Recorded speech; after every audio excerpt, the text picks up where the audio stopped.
And for a lot of people, they start their public speaking all about me. It's all about me. But the secret to being successful is being able to transition from me to we. Hello, everyone. Welcome to today's episode of the podcast. I'm joined with an amazing guest, Mr. Fursey. Fursey, how are you doing today? I'm doing well, thank you. How are you today? I'm doing great, Fursey. Thank you so much for coming on and your time to this episode of the podcast. I truly appreciate it. So, for my audience, Fursey is an executive speech coach who has been teaching theater and speech for over 30 years. As a toastmaster for over 5 years, he has been sharing his insights of successful speaking around the globe, including China, Mauritius, Greece, Australia, Canada, and his home state of Texas. Moreover, as the founder and executive transformational speech coach of Speaking with Fursey, he is driven to unlock your potential with tools that will help you communicate confidently, lead effectively, and make a lasting impression with his services. For more information, be sure to check out the website to learn more about Speaking with Fursey. Key services include Communicators Classroom, Champions Cadre, Keynote Speaking, one-on-one coaching, small group coaching, strengths coaching, and corporate training. If this sounds of interest, make sure to connect with Fursey. His LinkedIn is in the description below. So I'm pleased to be joined with Fursey on today's episode of the podcast. So without further ado, let's get into it. Thank you for having me. I appreciate the opportunity. You're most welcome. So, Fursey, I gave the audience a little bit of an introduction about you, but can you tell the audience more about who Fursey is?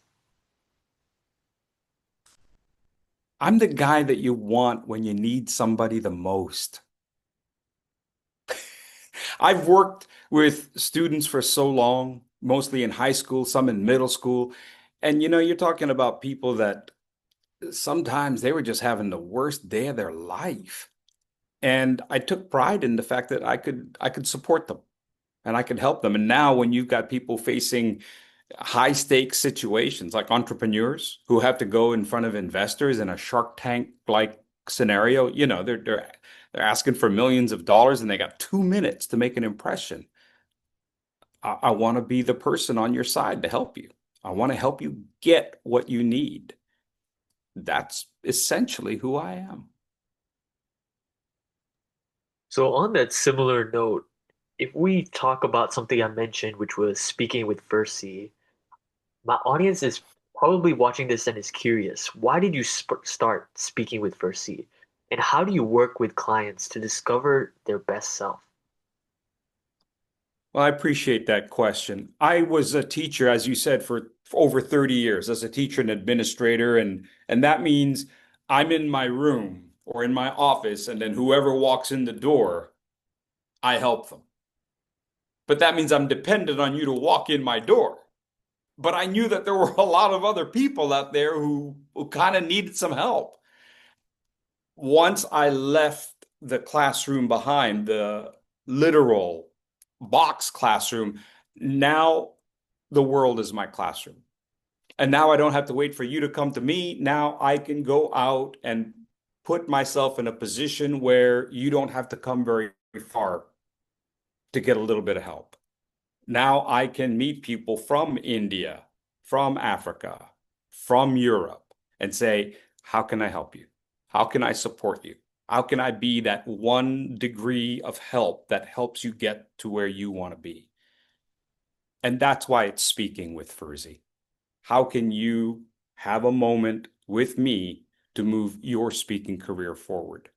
So, if someone's watching this and wants to start their speaking career and wants to move it forward, as is when you come into play and how you help them move it forward, where do you suggest they start and how do you get them to realize the amount of potential that they have when it comes to speaking?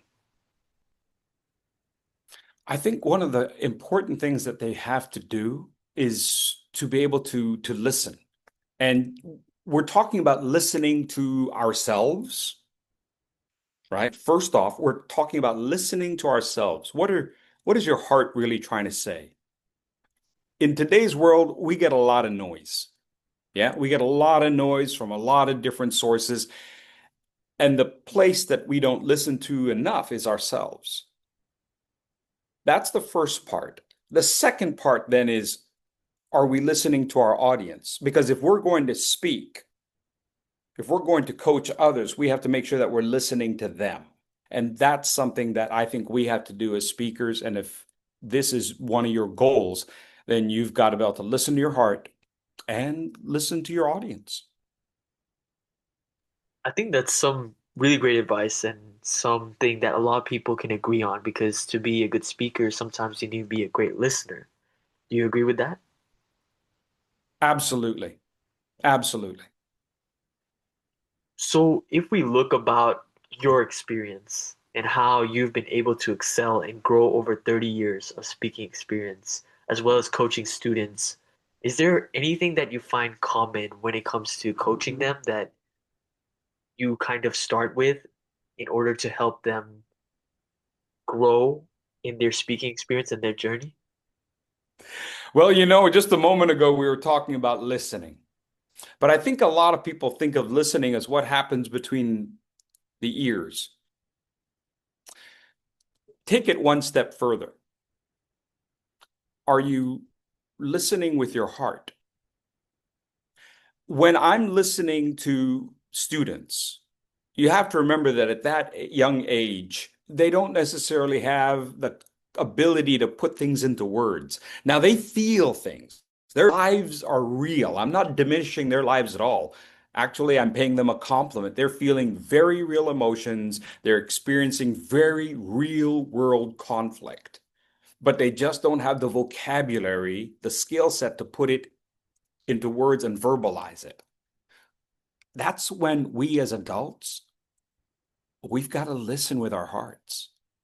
We've got to listen for what they're not saying. You know the phrase, you read between the lines. Well, we've got to listen between the ears. What are they not saying? What are they trying to say, but they just can't verbalize it? Maybe they're saying things around the corners. They're nipping and tucking around the corners, and we've got to see them right down the middle and go, okay, this is what you're really feeling. This is what you're really thinking. And then the real conversation can start. But for some people who are a bit shy when it comes to speaking and don't know how to get the conversation to start, maybe like you mentioned, they have this feeling and they have this thinking of what they want to say, but they don't exactly know how to verbalize it. How do you get them to kind of have that confidence within themselves and put themselves out there? Oh, I think you got to take baby steps, man. I think you got to take baby. Just start with things that are safe. How are you? I tell you what, there have been situations when I'm trying to talk to a kid and they can't even answer that one. How are you? Give them room. Give them room. And sometimes that means we've got to back up. We've got to back up and let them have the space to come to us. And other times we have to move forward. Other times we've got to come in and say, you don't have to be in front of everyone. It's just you and me. And we'll just talk. It's just you and me. Then we keep them talking. I have this one kid and she's trying to get better at English. Now she knows English. English is her second language. And when she reads and writes English, she's very good. But when she speaks, can't do it. She doesn't have enough confidence in her English skills to speak. So when I was first meeting with her, I simply said, just repeat after me. That's all you have to do. Repeat what I say. And then I would start to ask her questions. And then I let her say the same answers again. I would ask her the same exact questions. Now say it again. Now say it again. Now imagine we're in a different scenario and I ask you the same exact questions. Say it again. Say it again. So she gets confident by repeating her answers. She doesn't have to keep finding new answers. She gains confidence by repeating the same answer, and then I slowly sort of expand the world and the space in which she answers. So she gets confident at saying what she feels in a bigger and bigger room, as it were, a bigger and bigger space. And that's how we build that confidence within the individual. Once you build that confidence, boom, you can go anywhere. Wow, that's actually amazing advice, Versi. And I think I totally agree, starting with baby steps and then actually like helping them gain that confidence so that they can actually put themselves out there. And if we look at you, and this podcast is all about unique voices and surreal journeys. If we look at you, Versi, and we talk about who taught you the most about public speaking, who would you say is the person who taught you the most about public speaking? And who do you hope people become after listening to you speak? Like, for example, that one student where you were guiding them baby step and giving them confidence. I, I don't I don't think it was just one person who taught me. I don't think it was just one. It was that accumulation of all those kids. I mean, with every kid that I taught, I learned something. I learned how to listen because of my students. I learned how to be humble because of my students. I I am who I am because my kids had the patience to deal with me when I was getting better at what I do, right? I mean, I didn't come out of the blocks ready to go. It took 30 years of hundreds of kids who either through their actions or through their words, through their feedback, through my own mistakes. And it's hard when you're the teacher and you make mistakes, or you're the administrator, you make mistakes, and you have to apologize to a student and they forgive you. And when a kid forgives you, you learn. I learned a lot from my students, and I tell that to the people that I coach now. I say, listen, I didn't become a better public speaker just because I gave speeches. I became a better public speaker because I, I coached others and I learned from those mistakes. And I'm grateful to the kids and the students that I had because I wouldn't be near the person I am today without their help. I think that's a really incredible and touching point because it's accumulation of all the experiences, all the students that you had that kind of made you the person you are today.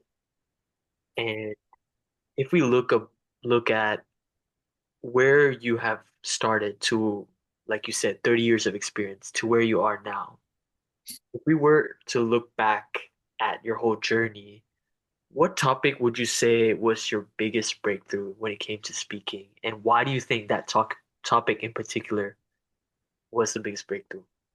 I don't know whether we could consider this a topic, but maybe we could talk about it as well, it's definitely a learning lesson.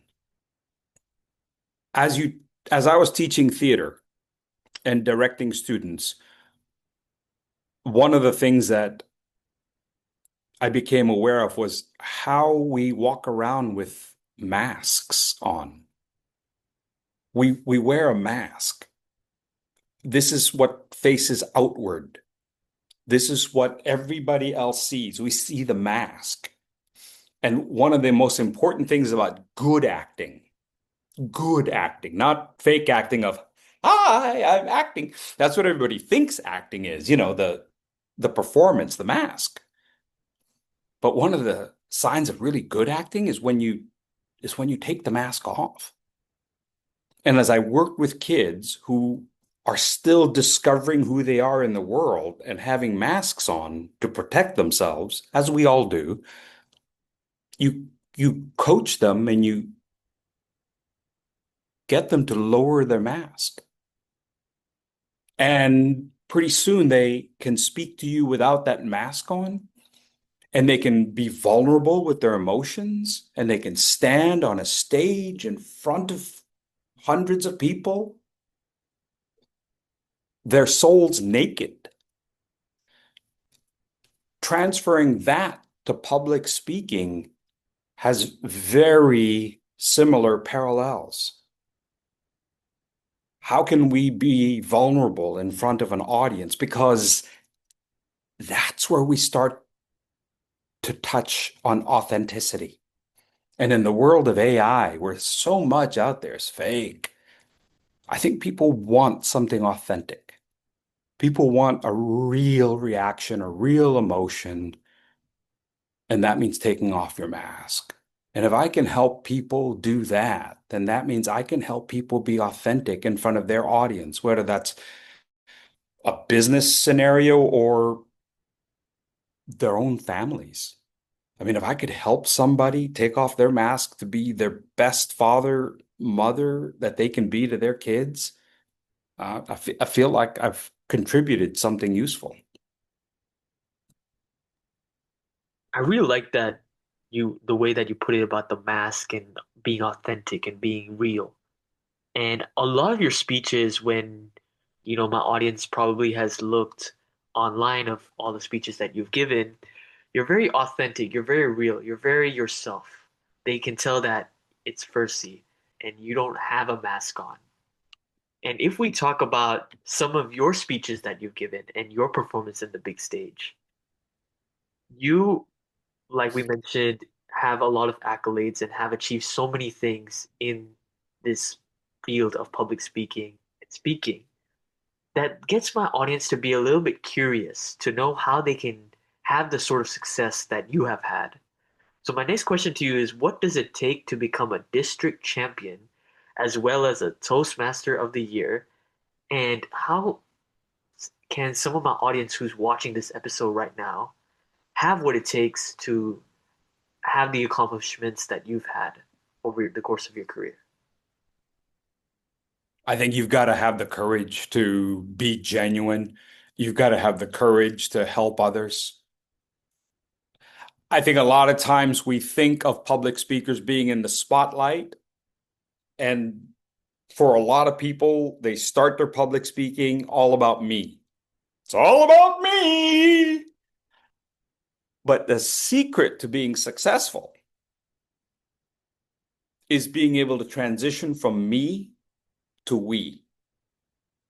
From me to we. We have a script, right? You have a speech, and it's all about the story of you. And so we as public speakers, we look at that script and we try to talk to our audience about me, me, me, me, me. But we have to realize that to be successful, to get to the world championship of public speaking, you have to transition from me on this side of the script to we, this side of the script. Because when you're over here, you're reading your story, you're reading your lines, you're saying your words. But the audience on this side, that's not what they see. On this side, you see fingerprints. On that side, they see fingernails. You have to be able to translate your story to their story. Otherwise, why do they need to care? Why should they care about your trials and tribulations when they got their own worries? So it's not about telling you my story. It's about me understanding your story and your situation. Now, maybe I have a chance of speaking to you, of connecting with you. I only have a chance to connect with you over here if I'm listening to you, if I'm understanding your situation. Me to we. When you want to expand your circle, when you want to be successful on that big stage, you have to realize all that audience is with you. And they're just like you and me. They're all on their phones. They're all on their phones and they're worried about their world. You have to be right there with them, thinking about their concerns, going from me to we in order to be successful.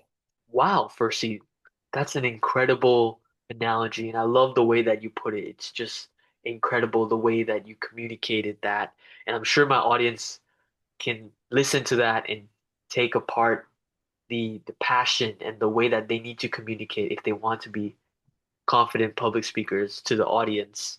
We talked a lot about your journey and your experience, and you have a lot of advice that you would love to give to my audience? And if we focus in on your profession, so I mentioned in the introduction, you're an executive transformational speech coach as a profession, and you have this company called Speaking with Fursey. So my audience, some of them may hear that and be like, okay, that's really interesting and really cool. And who best to ask than you, Fursey? So do you have any advice for the audience members who want to have that as a profession and start a company like Speaking with Fursey?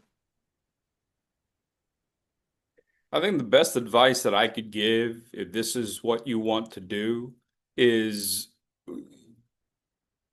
you have to decide who you are and how you want to help others. A lot of times we go through life and we're not even sure who we are. Seriously, I think it was Mark Twain that said the two most important dates in your life. The first is the day you were put on this earth. The second most important date is when you discover why you were put on this earth.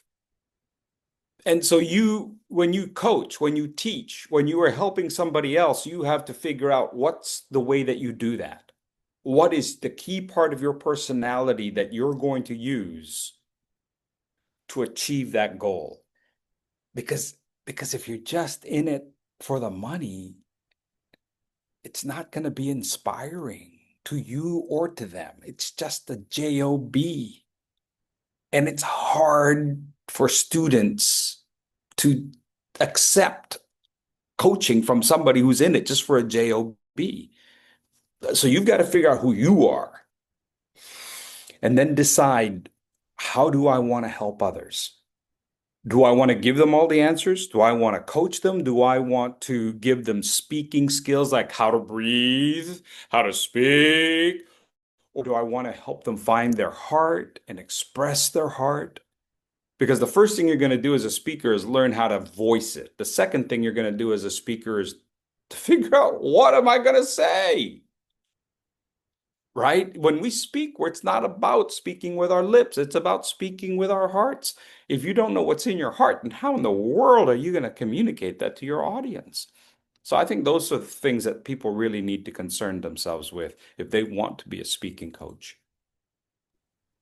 Wow, I think that's some incredible advice, and I'm sure that my audience took that into account if they want to have that as a profession. And it's good for them to know where to start and what they need in order to step into that profession before they actually get into it. So thank you for that. Now, we've talked a lot about your experience, what you give back, your advice, your recommendation, and we touched upon your journey as well. So this podcast is all about, as you know, unique voices and surreal journeys.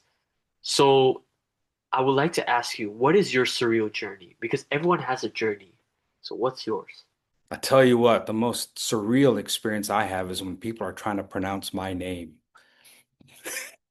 They're trying to go Fursey, go Twaco, Fursey, go taco, taco. I'm like, really? That's a surreal experience. It's interesting because of when I'm in America, they just call me Mr. G because they can't say go Twaco. When I was in China, they could say go Twaco just like that. In the international school, because they're used to pronouncing different sounds. I was the one who couldn't pronounce it. If I had to say what my surreal journey was, it's like it's like the people from my past all gathering together in one room to listen to me. Because that kind of wigs me out a little bit. Because over that many number of years and over my experience both as a teacher, as a principal, and then in Toastmasters and then getting to the World Championship of Public Speaking, those are like different segments of my life. It's kind of like work and home, and they're separate. And so all these different sectors, all these different peoples in my life are living in different rooms in my world. And the surreal experiences, if they all kind of come together in my brain, it's like, whoa. And it's like being at an ice cream machine where you have all these different flavors and they all end up in one bowl. How's that for surreal? But I think that would be my surreal journey, is experiencing those different points from the history of my life all at one point in my present. And then I take the very best of all of them and go forward into the future. Wow. That kind of goes in a sense of what you said earlier about like the culmination of your experiences and what you've learned from the students that kind of propels you to go forward. So in the sense, the surreal journey is taking up all the experiences that you've went through, the good, the bad possibly, and then using that as fuel to go forward and become the best public speaker that you could be. And based on that as a surreal journey and your experience that you've gone through, which is a very extensive and long experience, and you have a lot of advice and recommendations that you've given throughout the episode.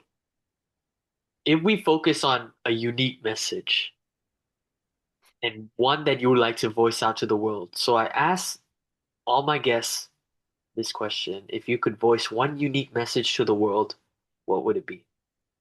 Earlier, when you were asking me about speakers and the quotes, I told you one of the quotes that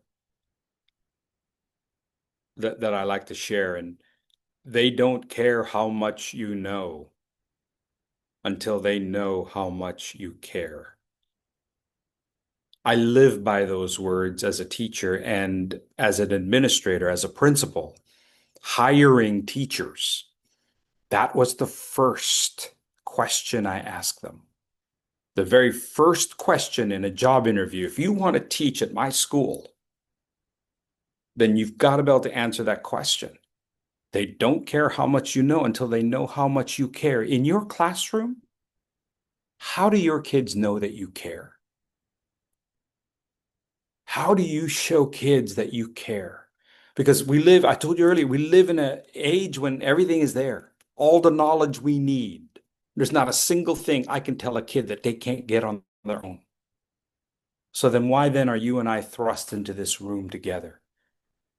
It's because I need to inspire you to go use your phone for something more than just whatever it is that you do that's not moving your life forward. But once you show somebody that you care, my gosh, the flower blooms. Once you show somebody that you care, wow, they're like a rocket ship. Because we have to find that within each person. You find that, and the walls, the defenses, the masks come down. And now we can really grow together. They don't care how much you know until they know how much you care. And I challenge anyone to tell me a society that would not thrive after they adopt that philosophy.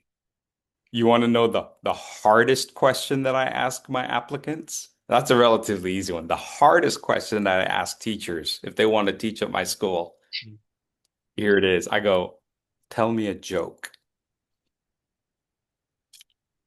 50% can come up with something, 50% won't even try. And they always ask afterwards, why are you asking me that question? I go, when's the last time you learned from somebody who you couldn't laugh with?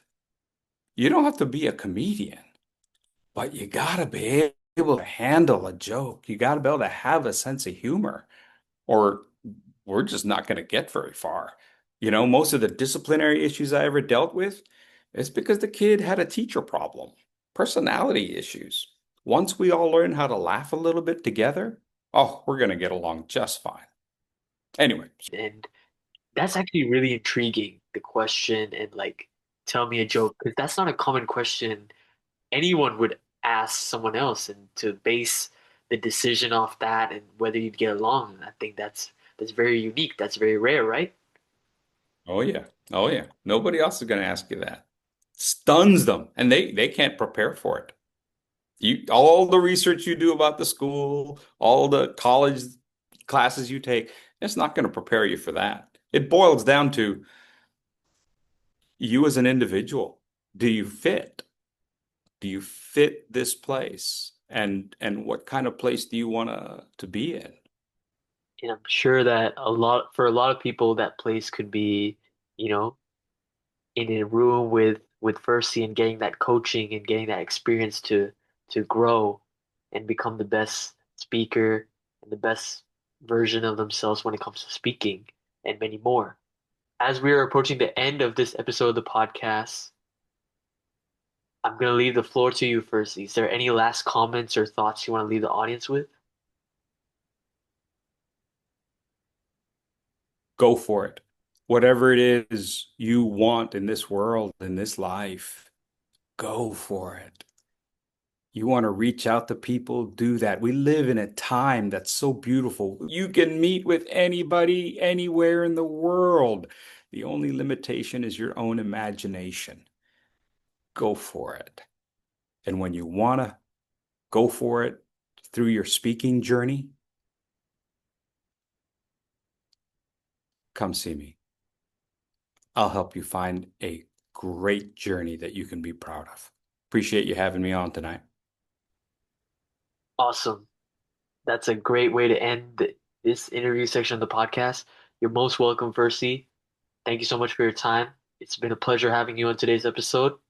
And for my audience who has made it all the way to this episode, if you did enjoy, please make sure to like, subscribe, and share this video with anyone who may be interested in hearing this conversation or knowing more about Fursey and what he does. There's a lot we've uncovered on today's episode.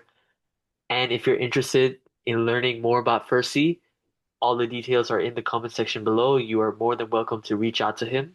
Like he said, you go for it. And I'll see you all for the next episode. Goodbye.